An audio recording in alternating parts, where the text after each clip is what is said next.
Welcome to Impart Math Knowledge. This video is about Lorentz curve. Lorentz curve is a graphical method of studying dispersion.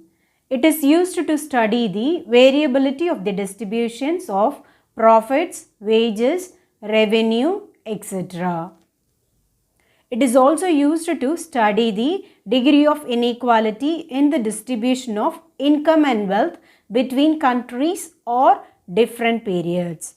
In the Lorentz curve, the percentage of one item combined with the percentage of other items such as wealth, profit, turnover, etc. That is why the Lorentz curve is called as cumulative percentage curve. For drawing a Lorentz curve, first we have to find the cumulative values of both the variables.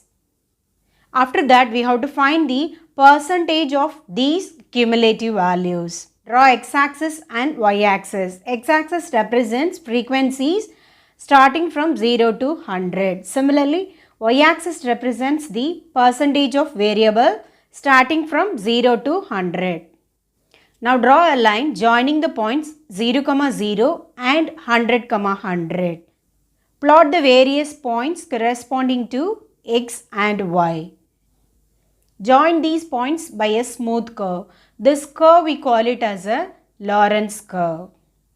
The straight line joining the points 0, 0 and 100, 100 we call it as line of equal distribution. Lorentz curve will always lies below the line of equal distribution. With the help of Lorentz curve, we can compare the variability of two distributions. Let me explain the Lorentz curve with a simple example. The number of companies belonging to two areas A and B according to the amount of profits earned by them is given below. Draw a Lorentz curve. For drawing a Lorentz curve, we have to find the cumulative value and the percentage of cumulative value for each variable. The profit is 6, 25, 60, 105, 150, 170 and 400. The total profit is 916. Cumulative value of profit is 6, 31, 31 plus 60 is 91, 91 plus 105 is 196, 196 plus 150 is 346, 346 plus 170 is 516, 516 plus 400 is 916. Next we have to find the cumulative percentage of profit. That is nothing but the cumulative value divided by total value into 100. The cumulative value is 6 and the total profit is 916 into 100. 6 divided by 916 into 100 is 0.7. 31 divided by 916 into 100 is 3.4. 91 divided by 916 into 100 is 9.9. 196 divided by 916 into 100 is 21.4. 346 divided by 916 into 100 is 37.8.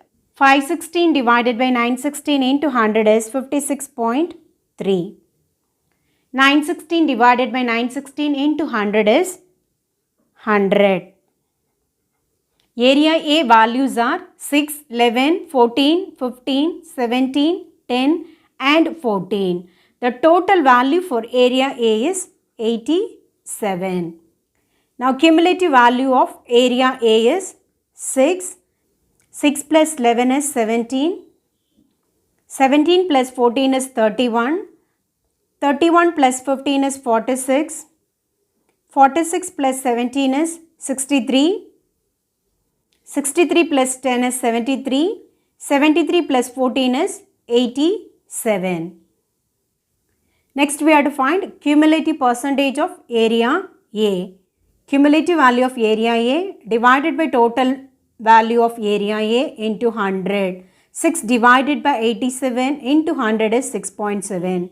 17 divided by 87 into 100 is 19.5.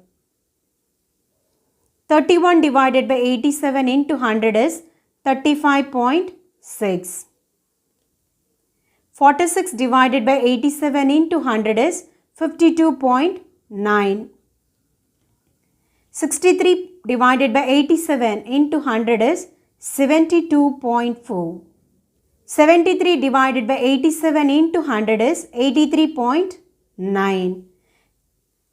87 divided by 87 into 100 is 100. Area B value is 2, 38, 28, 38, 26, 12 and 4. The total value for area B is 148. Now we have to find the cumulative value for area B. The first value is 2. 2 plus 38 is 40. 40 plus 28 is 68. 68 plus 38 is 106. 106 plus 26 is 132. 132 plus 12 is 144. 144 plus 4 is 148. Next we have to find the cumulative percentage of area B. That is cumulative value of area B divided by total value of area B into 100.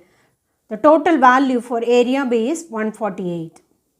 2 divided by 148 into 100 is 1.4.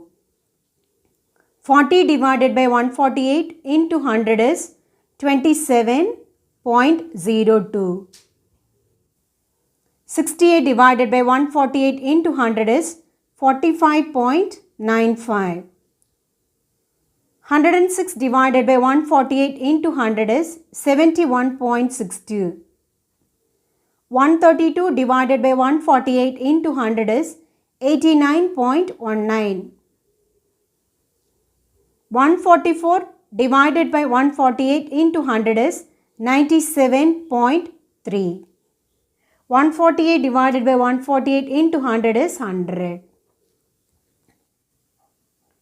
After finding the cumulative percentage, we have to draw the horizontal line. X-axis represents the percentage of frequency, that is number of companies. Y-axis represents the percentage of profit earned by 2 companies. Now you have to connect the points 0, 0 and 100, 100. Joining the points 0, 0 and 100, 100. This line we call it as line of equal distribution. Now we have to mark all the values based on the given data. The cumulative percentage of area A, the first value is 6.7. 6.7 is some point here. The corresponding cumulative profit percentage is 0.7. 0.7 is some point here. The second one is the cumulative percentage area is 19.5. 19.5 is some point here.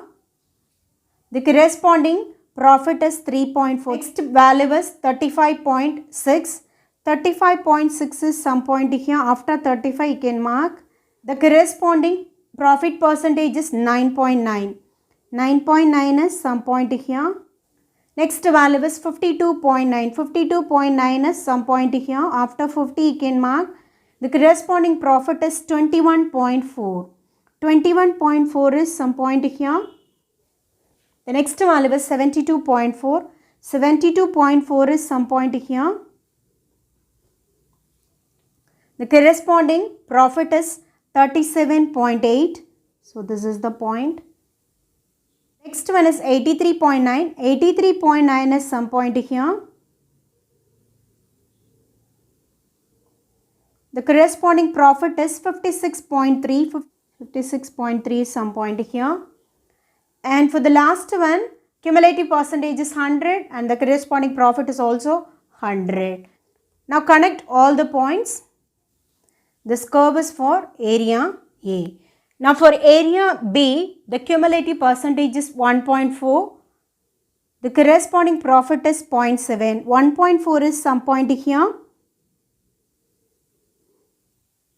and the corresponding profit is 0.7, some point here. Second value is 27.02, 27 is some point here. The corresponding profit is 3.4. The next one 45.95, the corresponding profit is 9.9, 9.9 is some point here. And the next one is 71.62, 71.62 is some point here. The corresponding profit is 21.4, and the next value is 89.19, it is some point here. The corresponding profit is 37.8, 37.8 is some point here. The next value is 97.3, the corresponding profit is 56.3, and the cumulative value is 100, profit is also 100.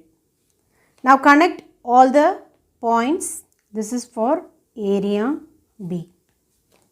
After finding the cumulative percentage, we have to draw horizontal line. X-axis represents percentage of number of companies. Y-axis represents percentage of profit earned. Mark all the cumulative percentage value. Then connect all the points. You will get a curve. That curve we call it as a Lorentz curve. Lorentz curve always lies below the line of equal distribution. Here area B is far away from the line of equal distribution. So there is a greater variability in the profit of area B. From the Lorentz curve we can compare the variability of two distributions. If the curve is far away from the diagonal line, means we can say that there is a greater variability. Hope you all understand. Thank you for watching.